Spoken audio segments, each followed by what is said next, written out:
मी दिसत नाही. मी दिसते का बघते.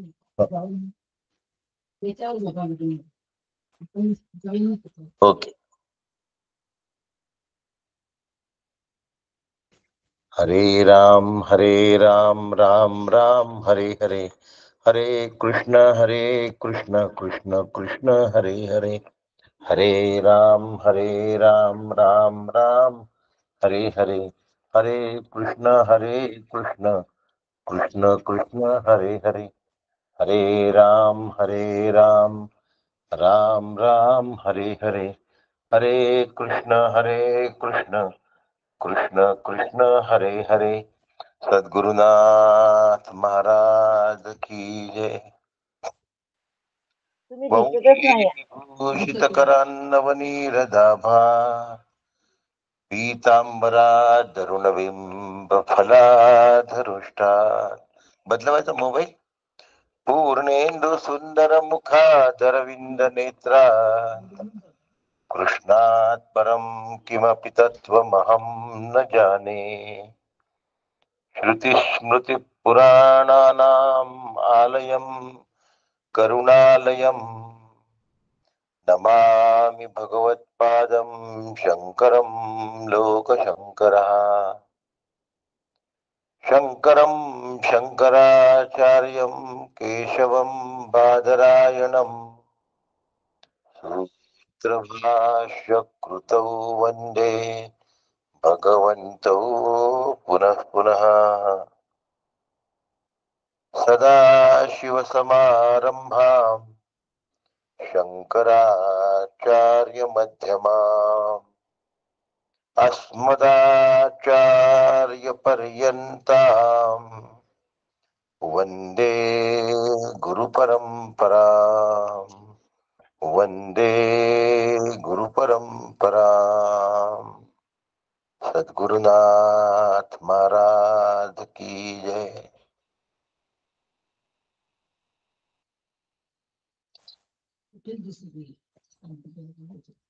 सुनील, तुम्ही दिसत नाहीयेत.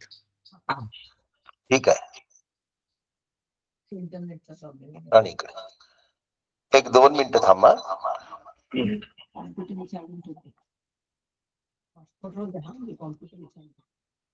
चालेल का तसं? 2 मिनिटं मी सेटिंग करतो.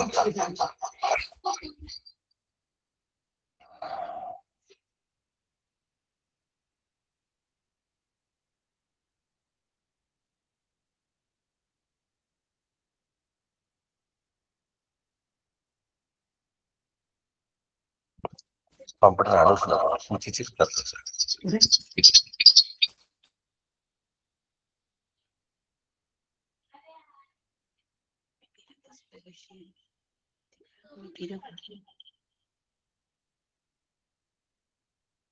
मी हॉटस्पॉट बदलून दिला.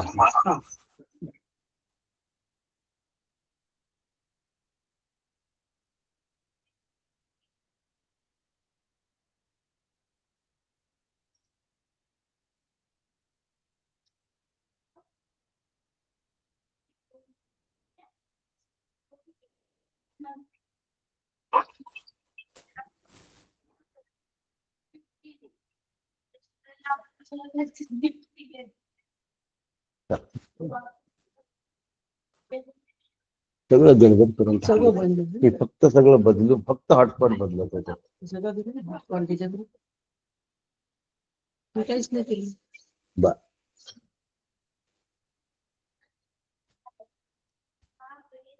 हॉटस्पॉट आलं बघा. सगळं कनेक्ट ऑटोमॅटिकली हे करून टाकलं आपण. झाला कनेक्ट. आला आता याचा हॉटस्पॉट आला. तू काळजी नको करू, आता सगळं येऊन जाईल. हे बघा जॉईन नाव. तू रेकॉर्डिंग सुरू केलं का?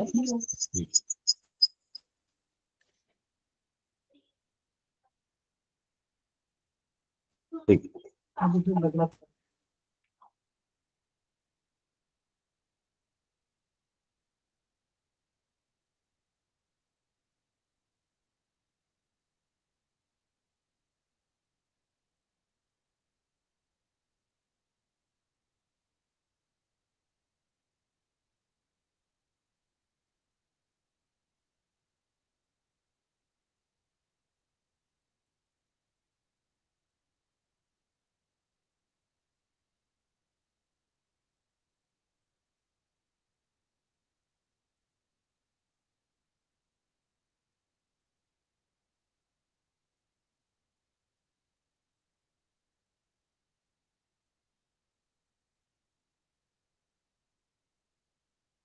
बघ दिसतंय का?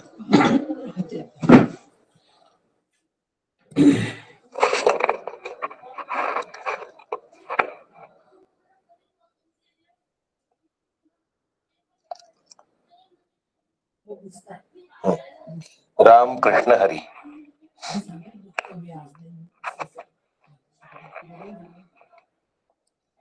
काय सांगू?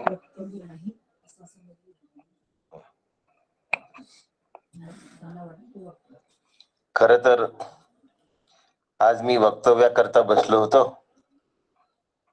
आणि विषयही घेणार होते, पण मनात विचार आला की वक्तव्यासंबंधीच बऱ्याचशा गोष्टी खुलासेवार घ्याव्यात, म्हणून विषय मीच कंटिन्यू करतो.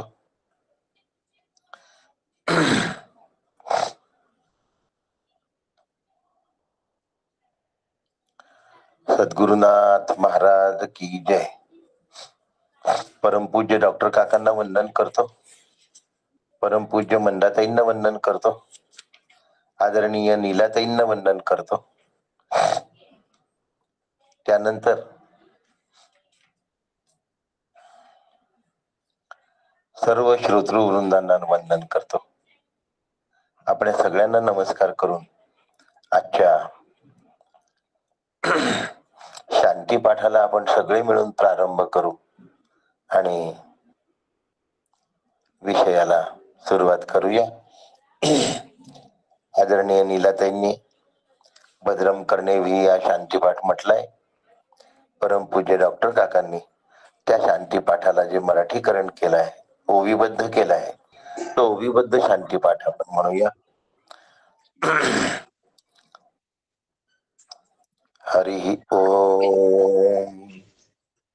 कानी सद्वचन ऐकावे, यज्ञ कर्मी समर्थ व्हावे, नेत्री शुभची पहावे आम्ही सदा, इंद्रिये आणि शरीर स्थिर करोनी स्तुती पर, देवा लागी आयुष्य हितकर, भोगो आम्ही इंद्र महान कीर्तिवंत, पूषा अति ज्ञानवंत, चक्ररूप गरुड बलवंत, अरिष्ट नाशो जो चतुराननाचा पुत्र, बृहस्पती ज्ञानवंत, आमुचे कल्याण अनंत करो सदा.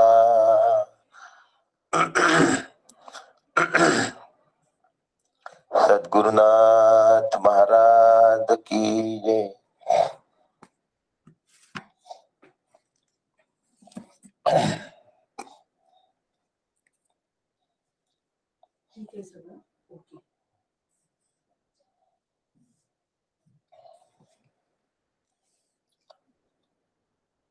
कालचा जो मंत्र आहे, मंत्र क्रमांक 5,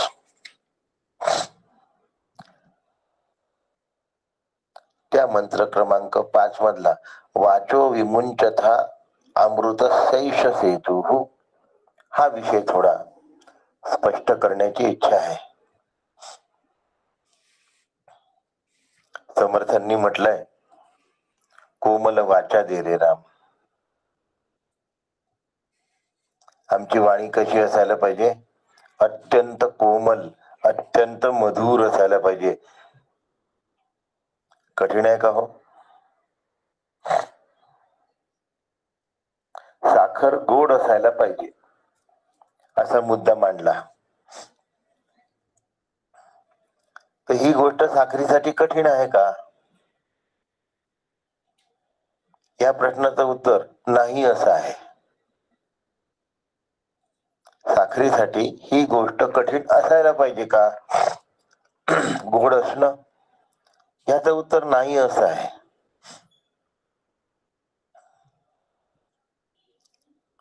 दुसरा मुद्दा मांडतो, गोड असणं जर साखरेसाठी कठीण नाही तर मधुर भाषा माझ्यासाठी कठीण का असावी?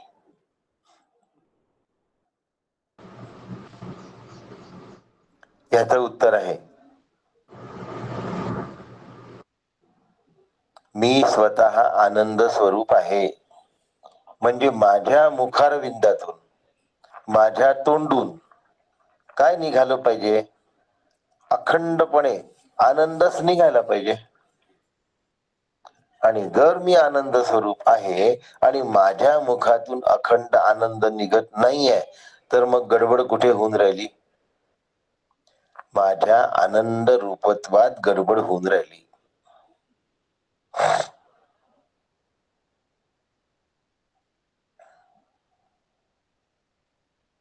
आणि ती गडबड जर मी स्वतः जपली नाही तर माझं आनंद रूपत्व टिकत नाही. म्हणजे जो आनंद रूप आहे, जी साखर आहे ती गोड असलीच पाहिजे. म्हणजे माझ्या चित्तामध्ये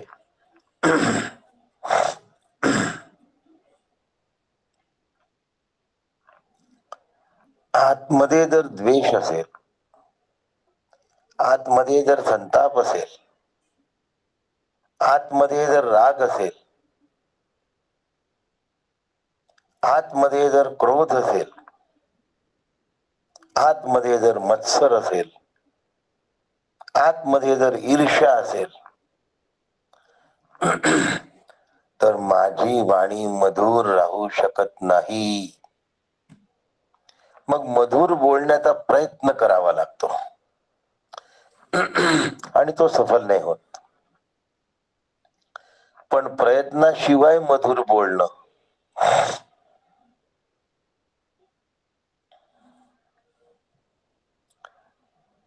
प्रयत्नाशिवाय मधुर बोलणं हे जर आम्हाला सहज शक्य झालं तर समजावं की आतला आनंदाचा झरा लागलेला आहे.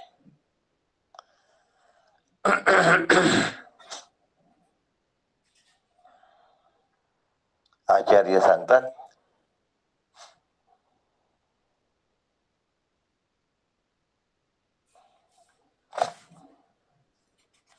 काय वाक्य आहे आचार्यांचं? आठवत असेल तर,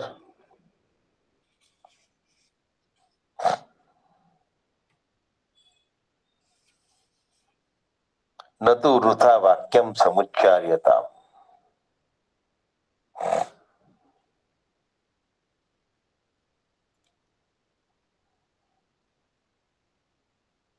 न तु वृथा वाक्यम समुच्चार्यताम्. याचा अर्थ असा की तुम्ही निरर्थक बडबड टाळली पाहिजे. कोणत्याही परिस्थितीमध्ये माझ्या तोंडून निरर्थक वाक्य येता कामा नये.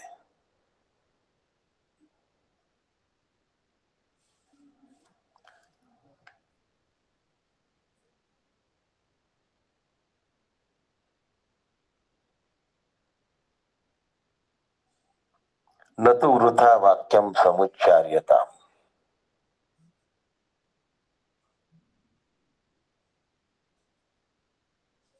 त्याशिवाय परब्रह्मात्मना स्थियताम येतच नाही. आणि या ठिकाणी वाचो विमुंचता अमृतस्यैष सेतुः. एका आत्म्याला जाणायचं आहे आणि इतर सर्व वादविवाद सोडून द्यायचे आहेत. आज 2 नवीन साधक जॉईन होणार होते. त्यासाठी आवाज जरा खराब असतानाही मी विषय घेतलाय. ते जॉईन झाले की नाही हे त्यांना ठाऊक.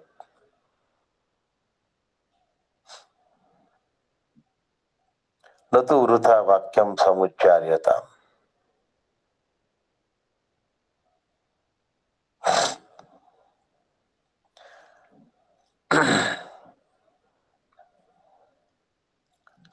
विषयाविषयी, स्त्रीविषयी, संपत्तीविषयी, शत्रूविषयी, अन्य कुठल्याही विषयाबाबत अंतःकरणामध्ये वृत्तींचं जाणं येणं जर होत असेल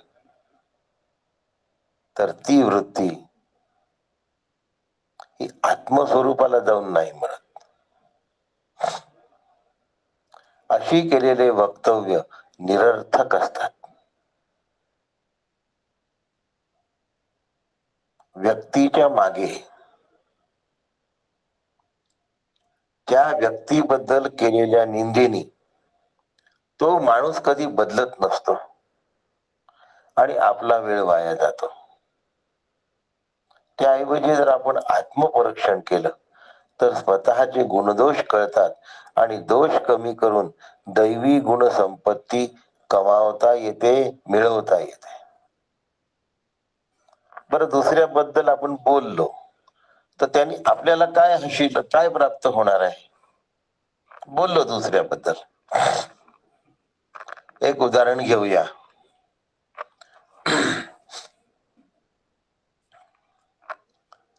डोनाल्ड ट्रम्पनी टेरिफ भारतासाठी लावू नये असं वाक्य घेऊ आपण. या माझ्या वाक्याची डोनाल्ड ट्रम्प जवळ किंमत काय? डोनाल्ड ट्रम्प या वाक्यातून काय घेणार आहे? उत्तर आहे, माझं वाक्य कचरा पेटीत टाकलं जाणार आहे. जर दुसऱ्या विषयी आपण उच्चारलेलं वाक्य कचरा पेटीत टाकल्या जाणार असेल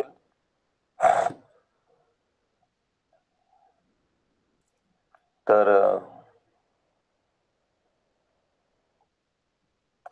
ते उच्चारून काही फायदा आहे का? आणि म्हणून न तु वृथा वाक्यम समुच्चार्यता. न तु वृथा वाक्यम समुच्चार्यता. हा माझा सगळ्यात महत्वाचा भाग आहे, जो मला नेहमी नेहमी जपता आला पाहिजे.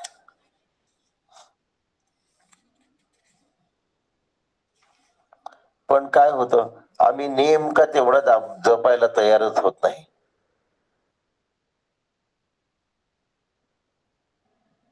आणि मग आमचं दुस्तर्कामध्ये रमणं,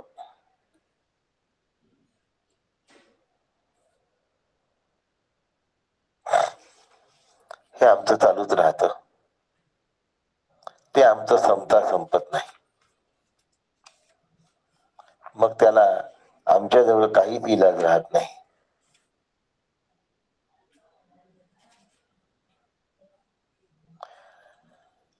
मनातल्या मनात निरर्थक बोलणं पण थांबलं पाहिजे. खूपदा आपण वरचं बोलणं थांबवून देतो, पण आतमधलं बोलणं नाही थांबत. म्हणून मनातल्या मनात केलेलं निरर्थक बोलणं सुद्धा आम्हाला थांबवलं पाहिजे.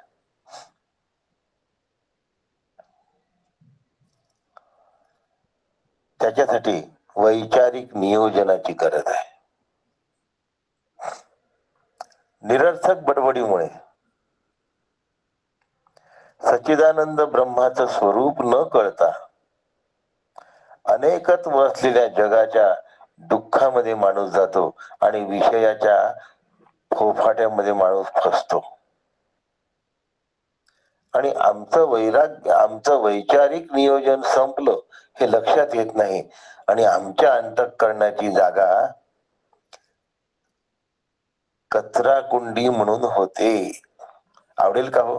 आपल्या अंतःकरणाला कचरा कुंडी म्हटलेलं आपल्याला आवडेल का?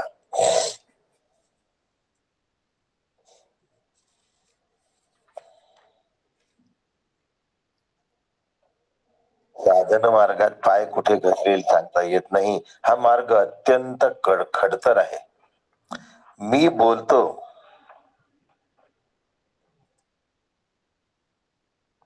हा अहंकार सुद्धा इतका माझ्यासारखं कोणी बोलतच नाही असं वाटतं. किंवा मी नेहमी सत्यच बोलतो. मी आहे ना, हा नाही जमत मला तडजोड स्वीकारणं असं म्हणतो. आणि हा जो मी आहे, गर्व परित्यज्यता, अहरह गर्व परित्यज्यता. आमचा पाय घसरून जातो आणि ब्रह्मरूपतेच्या ऐवजी अहंकार रूपता येते. या धोक्याच्या सूचना आहेत साधनाला. श्रुती माऊलींनी पण त्या देऊन ठेवलेल्या आहेत. आणि म्हणूनच स्पष्ट सांगते श्रुती माऊली, वाचो विमुंचता अमृत शेष सेतु. इतर सर्व वादविवाद सोडून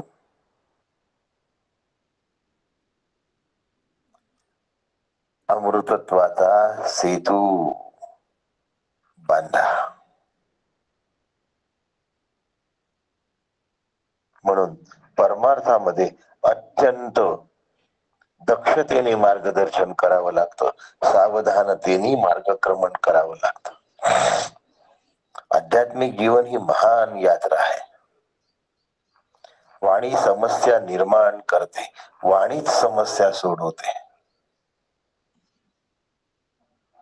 एक शब्द तुम्हाला मान देतो, एक शब्दच तुमची 32 पाड्याला कारणीभूत ठरतो. म्हणून साधकाने शब्दांचा हृदयावर होणारा परिणाम लक्षात घेऊन बोलत असताना सतत विचारपूर्वक बोलावा. वाणीवर संयमन ही फार मोठी साधना आहे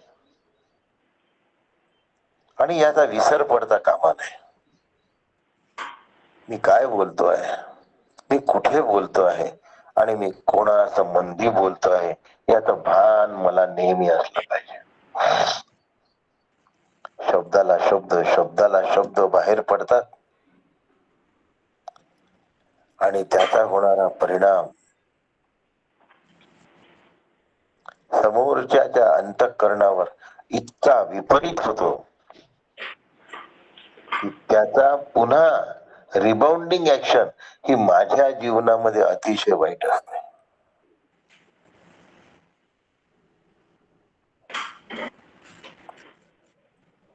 तुम्ही कडू बियाचं झाड लावल्यानंतर त्यातून ऊस प्रगट नाही होऊ शकत.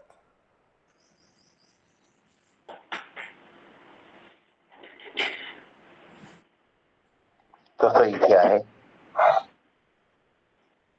जितकं माणूस जास्त बोलतो तेवढी त्याची शक्ती क्षीण होते आणि तेवढंच त्याचा जीवनाचा काळ वाया जातो. म्हणून दुसऱ्याला सुधरवण्यासाठी कधी बोलू नये. माणसाने फक्त स्वतःच्या हिताकरता बोलावं. सत्यम ब्रूयात आणि हितम ब्रूयात. म्हणून मौन साधनेला फार महत्व आहे. डॉक्टर काका मितभाषी आहेत, अतिशय कमी बोलतात. डॉक्टर काका कमी बोलणारा माणूस नेहमी शहाणा असतो.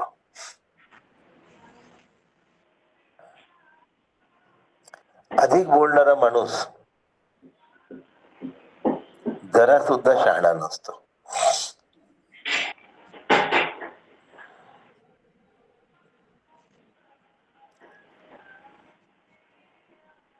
खूपदा जे बोलायला पाहिजे ते बोलण्यात जात नाही. पाहायला मिळतं असं, काही लोक मला पाहायला मिळतात, फोन करतात आणि खूप छान झालं, तुमची भेट झाली असं म्हणून सुरुवात करतात आणि त्यांचा विषय एवढा भरकटतो की कशासाठी त्यांनी फोन केला होता हे बोलायचंच राहून जातं. अर्धा तास बोलल्यानंतर ते म्हणतात की अहो मी कशासाठी फोन केला होता हे माझ्या लक्षातच नाही. आपल्याला कंटाळा येतो त्यांचा फोन घेऊन. असं वाटतं अरे बापरे आलं संकट. काका जास्त वेळ कोणी बोललं तर फोन ठेवून देतात.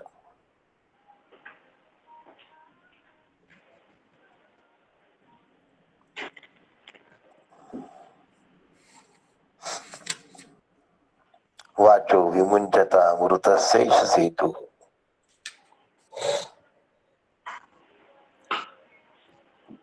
दुसऱ्यावर कॉमेंट करण्या इतका वाईट भाग या जगात दुसरा कोणताच नाही. आणि नेहमी दोन माणसं जे बोलत असतात ते तिसऱ्या विषयीच बोलत असतात.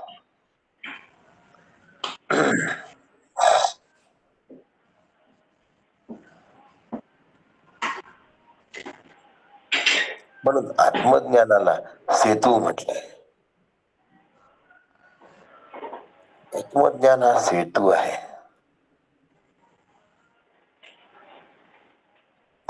भवसागरातून पार करण्याचा आणि आत्मज्ञान प्राप्त करण्याचा सेतू महत्वाचा आहे.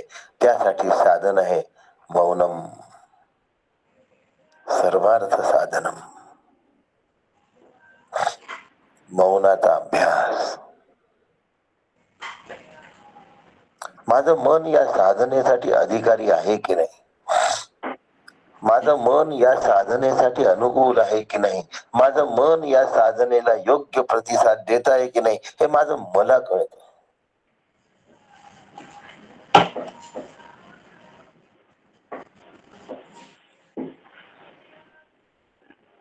अनावश्यक बोलण्यामध्ये, इतरांविषयी बोलण्यामध्ये, जे बोलल्यानंतर काही होणार नाही असं बोलल्यामुळे आध्यात्मिक जीवनाची महान यात्रा पथभ्रष्ट होते.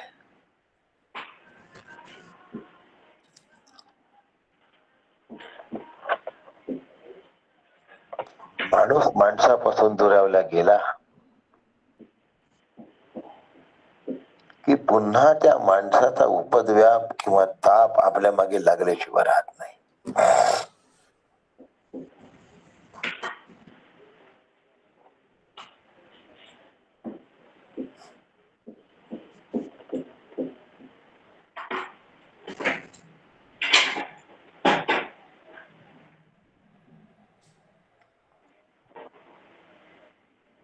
आमचं बोलणं तसं असतं.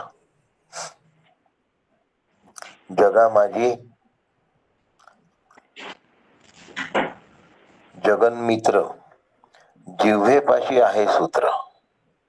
समर्थांचं वचन. वाणीच कार्य करून घेते, वाणीच कार्य बिघडवते.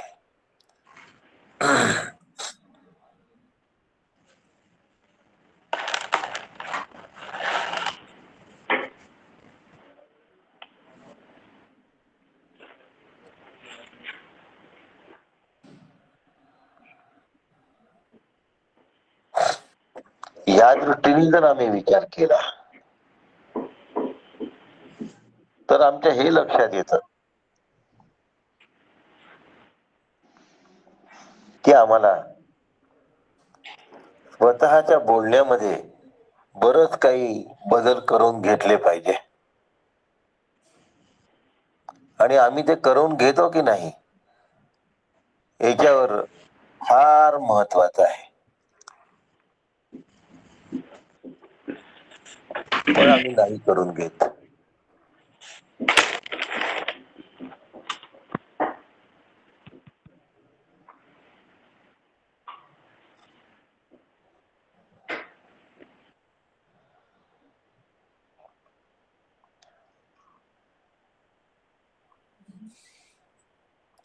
मी अनम्यूट होते.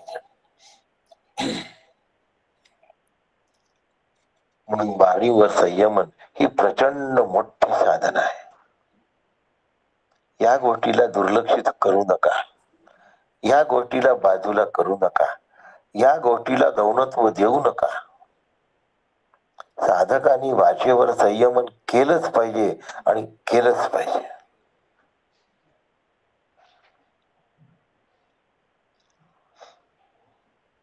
खूप खडतर मार्ग आहे हा. खूप कठीण मार्ग आहे. वाणीवर संयमन. जीभ कर्मेंद्रिय पण आहे, म्हणून वाणीवर संयमन. बोलणं हे कर्म आहे आणि जीभ ज्ञानेंद्रिय पण आहे, म्हणून चव हे सुद्धा काय आहे, ज्ञानेंद्रिय आहे. आणि चवीचा माणूस गुलाम असतो. चवीचा माणूस गुलाम असतो.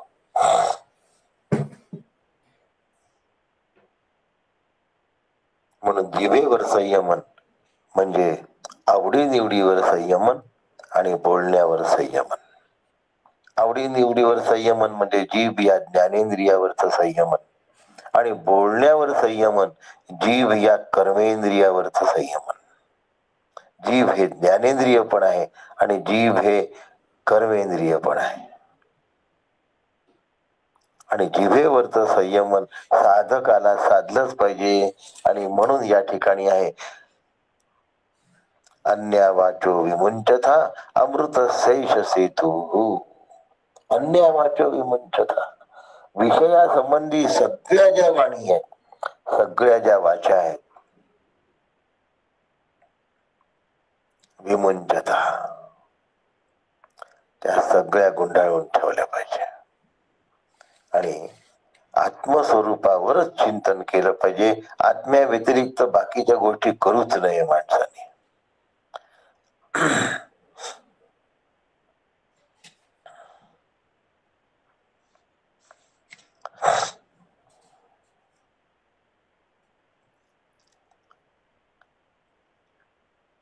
श्रुती आदेश देते की हाच मोक्ष प्राप्तीचा सेतू आहे, दोन तीरांना जोडणारा सेतू आहे.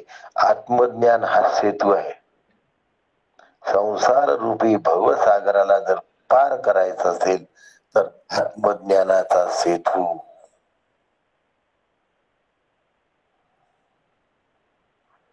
दुसरा कोणता रस्ताच नाही आहे पार करायला. तो सेतू मला ओलांडता आला पाहिजे. त्या सेतूवरून मला जाता आला पाहिजे. मला भवसागर पार करता आला पाहिजे. त्यासाठी मला स्वतःला नियम घालावे लागतात, शिस्त लावावी लागते.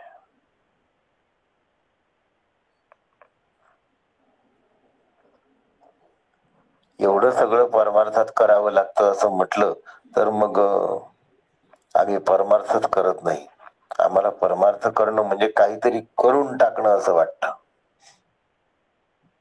काहीतरी करून टाकणं म्हणजे परमार्थ नाही. काय केलं पाहिजे नेमकं तेच करणं म्हणजे परमार्थ आहे. कशासाठी केलं पाहिजे तेच करणं हे म्हणजे परमार्थ आहे. केव्हा केलं पाहिजे हे जाणून करणं यालाच परमार्थ म्हणतात.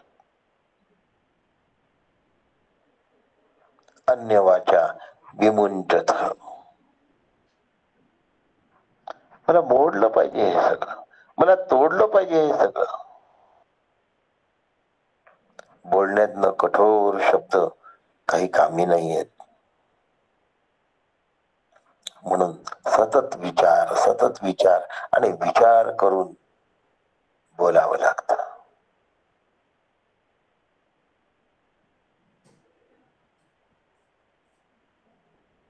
नाथ महाराज म्हणतात, हरी बोला ना तरी अबोला, व्यर्थ गलबला करू नका.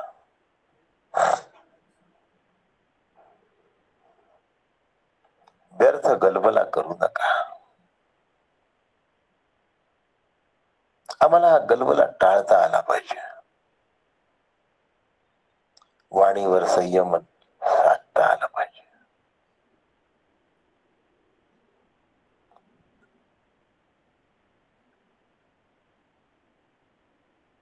हा एक महत्वाचा भाग आहे.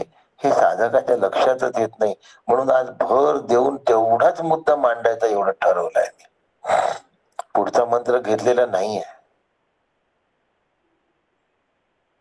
तेवढाच मंत्र मांडीनाचं ठरवलंय आणि त्यातला एवढाच भाग फक्त वाणीवरचं संयमन.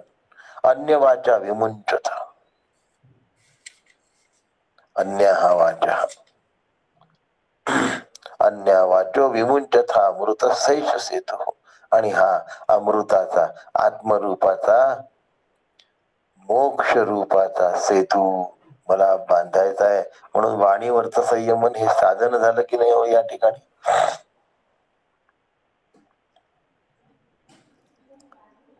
एक एक एक एक साधन संपावं लागतं. वाणीवरचं संयमन सुद्धा आतमध्ये वृत्तीच तयार करू नये असं आहे.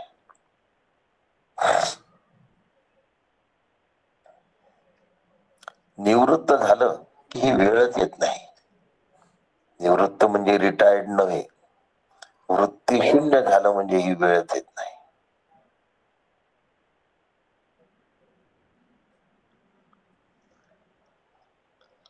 मला असं म्हणण्याचा उद्देश नव्हता. मला तसं नव्हतं म्हणायचं. माझ्या शब्दांचा तुम्ही विपर्यास केला आहे. अशा शब्दांचा वापर करावाच लागत नाही जर नीट समजून घेतलं असेल तर.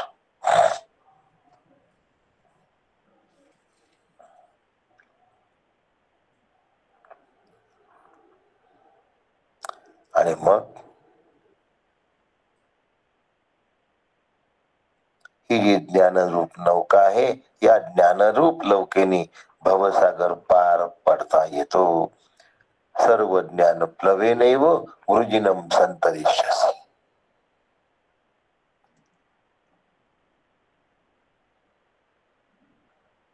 संतरिष्यसि म्हटलंय तेव्हा तू तरशील. सन म्हणजे या संस्कार केल्यानंतर संतरिष्यसि.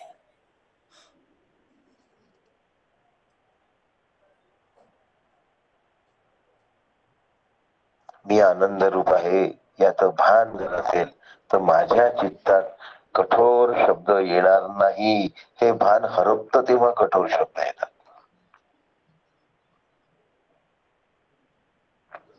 मी माझी ती आसक्ती माणसाला घृणित कृत्य करायला लावते. आणि खूपदा श्री गुरूंशी सुद्धा अद्वा तद्वा बोलतो. आदर ठेवून नाही बोलत.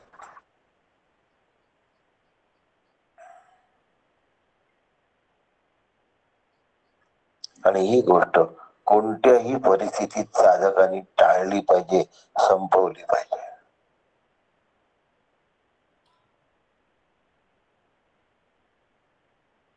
मी ती संपवते आहे का? माझ्या बोलण्यामध्ये मी ती जपतो आहे का?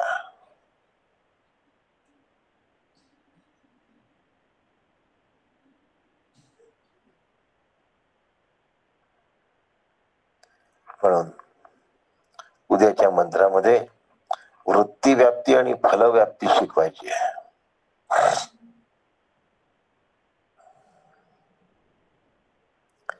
उद्या जरा कठीण विषय घ्यायचा आहे.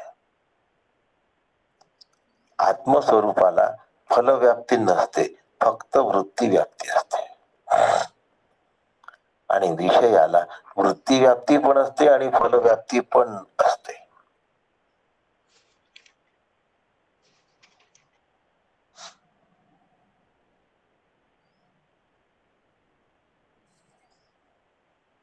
घेऊन घेतो हा विषय. अरा इव रथ नाभव सहता यत्र नाड्या स एषो. हा 6वा नंबरचा मंत्र आहे. ज्याप्रमाणे रथाच्या नाभीमध्ये सगळे आरे एकत्र येतात, त्याप्रमाणे शरीरामध्ये सर्व नाड्या एकत्र येतात. आता इथे मेडिकल सायन्सचा वापर नाही करायचा.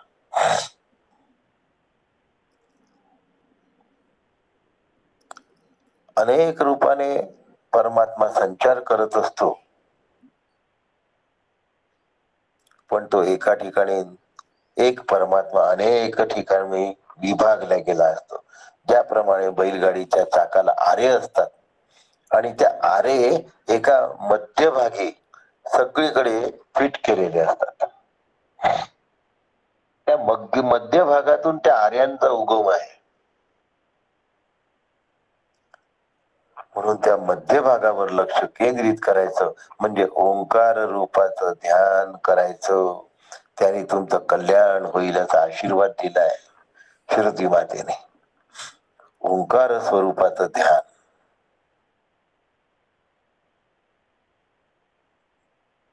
त्याने तुमचं कल्याण होईल असं म्हटलंय. म्हटलंय म्हणजे होईलच. सर्व नाड्या हृदयामध्ये येतात, सर्व संवेदना हृदयामध्ये होतात. आता हृदय शब्दाची व्याख्या केली पाहिजे, कारण बरेच डॉक्टर मंडळी पण आपल्या ग्रुपवर आहेत.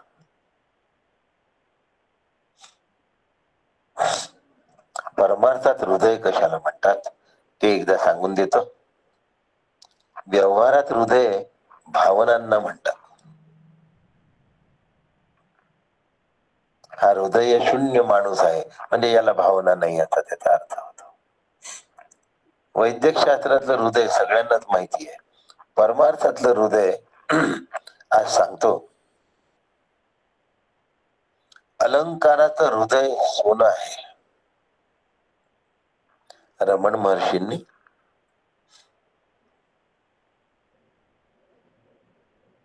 त्यांच्या ग्रंथात हे नमूद केलं आहे.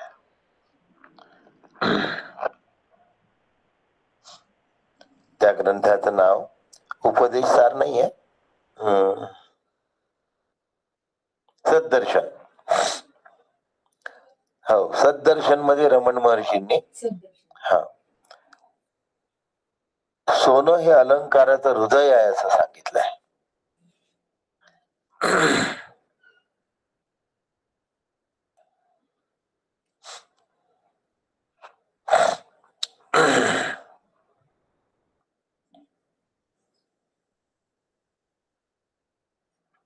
आता हृदय शब्दाची पारमार्थिक व्याख्या आपल्या लक्षात आली आहे. मग आता सगळ्या वृत्तींचा साक्षीरूप असलेला आत्मा हृदयामध्ये राहतो, म्हणजे प्रत्येक वृत्तीमधून तो आत्माच प्रस्फुटित होतो आहे. समजून घ्या.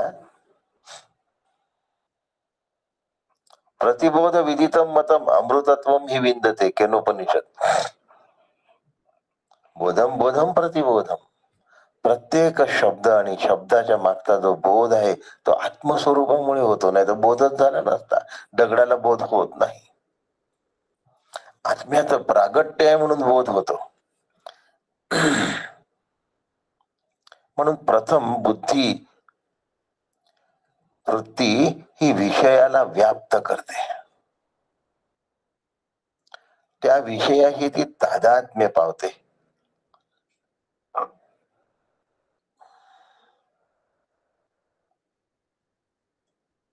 आता जड बुद्धी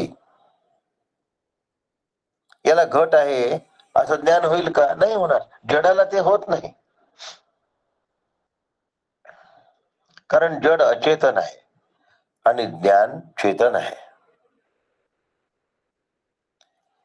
म्हणून घटाला ती वृत्ती व्यापते, याला वृत्ती व्याप्ती असं म्हणतात. पण तीच वृत्ती हा घट आहे हे जेव्हा जाणते तेव्हा त्याला फलव्याप्ती असं म्हणतात.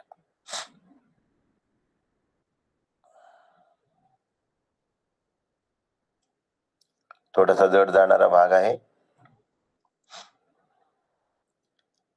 घटाला व्यापलेल्या वृत्तीला वृत्ती व्याप्ती असं म्हणतात, आणि हा घट आहे असं जेव्हा मला ज्ञान होतं त्याला फलव्याप्ती असं म्हणतात. घट हा प्रमेय आहे आणि त्या घटाला जाणणारा मी प्रमाता आहे. म्हणून वृत्ती व्याप्ती ही प्रमेय अवच्छिन्न चैतन्यामुळे होते आणि फलव्याप्ती ही प्रमातृ अवच्छिन्न चैतन्यामुळे होते. शब्द फक्त ऐकून ठेवा, बाकी लक्षात ठेवण्याची गरज नाही. वृत्ती व्याप्ती फलव्याप्ती समजलं की झालं. घटाला व्यापलेली जी वृत्ती आहे त्याच्यामध्ये चैतन्य आहे, लक्षात ठेवा.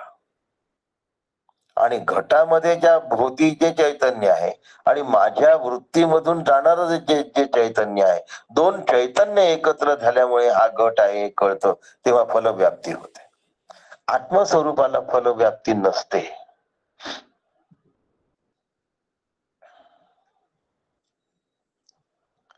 आत्मस्वरूपाला केवळ वृत्ती व्याप्ती असते. वृत्तीच आत्माकार होऊन जाते आणि निवृत्त होऊन जाते आणि म्हणून तिथे फलव्याप्ती नसते.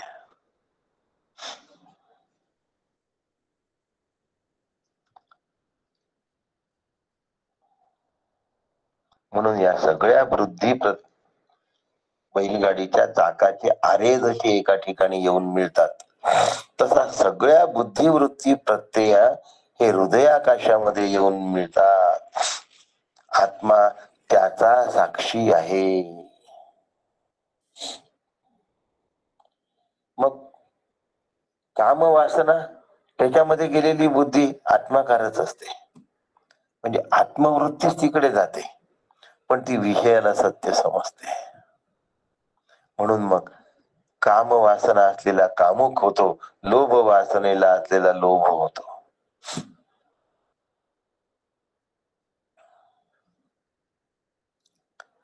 वृत्ती जेव्हा अंतःकरणाशी तादात्म्य पावते,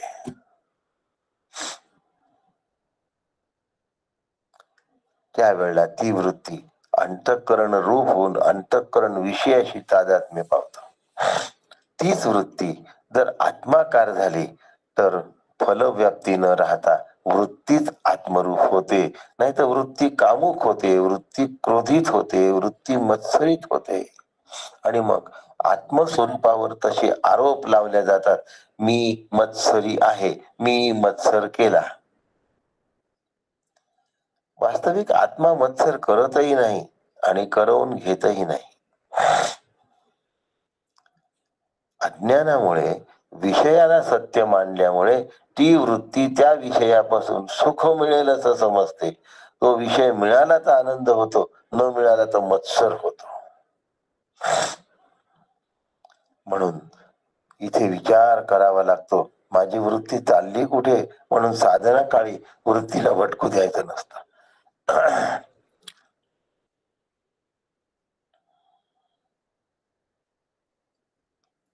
अशी वृत्ती एकाकार करणे, याच्यासाठी ओंकार आहे, लक्षात ठेवा.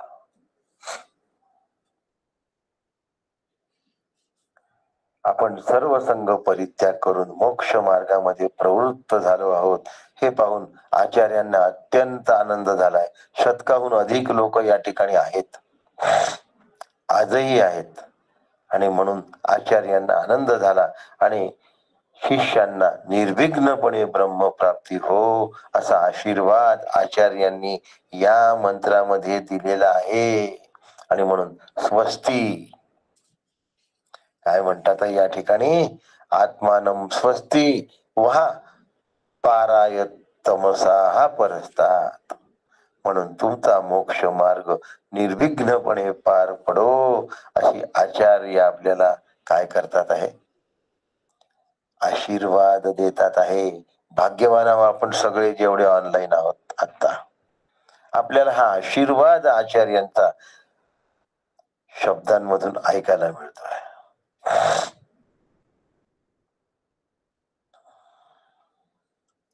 नाथ महाराज म्हणतात, शास्त्र श्रवणे दृढ ज्ञान, मननाभ्यासे होय विज्ञान, या दोहीची जाणोने खुण ब्रह्म संपन्न तू होशी. आशीर्वाद आहे बर का, संतांचे आशीर्वाद कायम सुफलित होत. शास्त्र श्रवणे दृढ ज्ञान, मननाभ्यासे होय विज्ञान, या दोहीची जाणोनी खुण ब्रह्म संपन्न तू होशी. नाथ महाराज काय आशीर्वाद देतात. नाही तर आम्ही अष्टपुत्रान इष्टपुत्रा असं म्हणतो. हे आशीर्वाद नव्हे, याला आशीर्वाद म्हणतात. अजून एक आशीर्वाद सांगतो, तिये परी इया, श्रवण करील ओविया, तो आत्मा एवढिया मिळेल सुखा.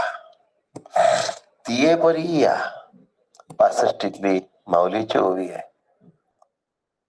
तिये परी इया दर्पण करील ओविया. ओव्यांच्या आरशामध्ये स्वतःला बघेल.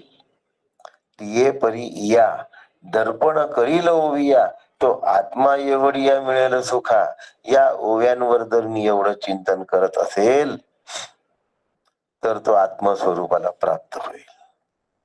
शास्त्र श्रवणे दृढ ज्ञान, मननाभ्यासे होय विज्ञान. या दोहीची जाणवणी खुण, ब्रह्म संपन्न तू होसी. ब्रह्म संपन्न तू होसी, नाथ महाराजांचा आशीर्वाद आहे.